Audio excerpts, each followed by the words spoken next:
en fait, ça vient un peu de la formation. Moi, j'ai été formé dans le Beaujolais, donc sur des vins qui sont très gourmands, très sur le fruit, sur les rouges notamment, très aromatiques. En bio depuis le début, mais sans la certification. Et donc maintenant, la certification devrait arriver sur le millésime 24. Merci. Allez, Vionnier, l'invitation.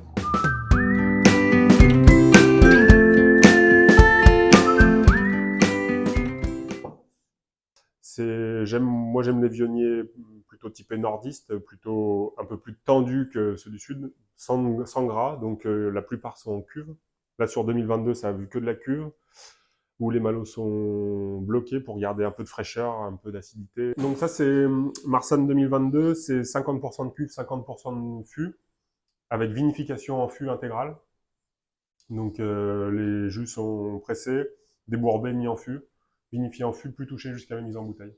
Et avec la cuve, ça fait le bon équilibre entre l'acidité et la rondeur des marsannes.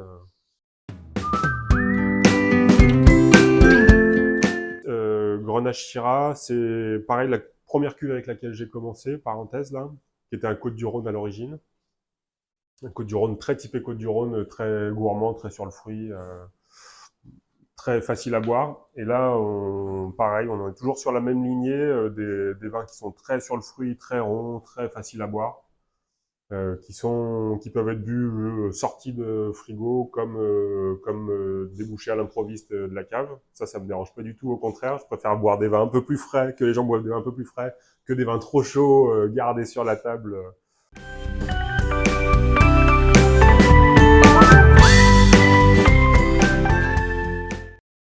Et là, sur Syrah, donc sur la cuvée 2022, il y a 50% de cuve et il y a une partie d'élevage en fût.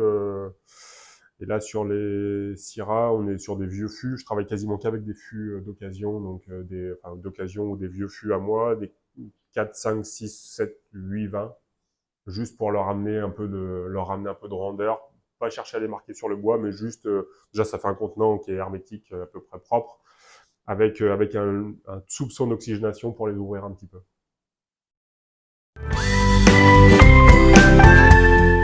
Donc la Saint-Jean, il y a 21, il y a une partie de coteau, une partie de plateau. Là, il y a des cuvaisons assez longues. On est sur 2021, on était 5 semaines de cuvaison. Donc je vais chercher le maximum de matière sur les vins. Et après, derrière, je les arrondis avec 1 an d'élevage en fût. Donc moi, j'ai pas des vins j'ai pas des terroirs avec des très gros potentiels de tannique. Donc c'est pour ça que je vais chercher très loin dans la macération pour essayer d'extraire le maximum. Et après, derrière, j'enrobe tout ça avec un petit peu de fût. Pareil, des fûts qui sont 2, 3, 4 ans maximum en général sur les Saint-Jean.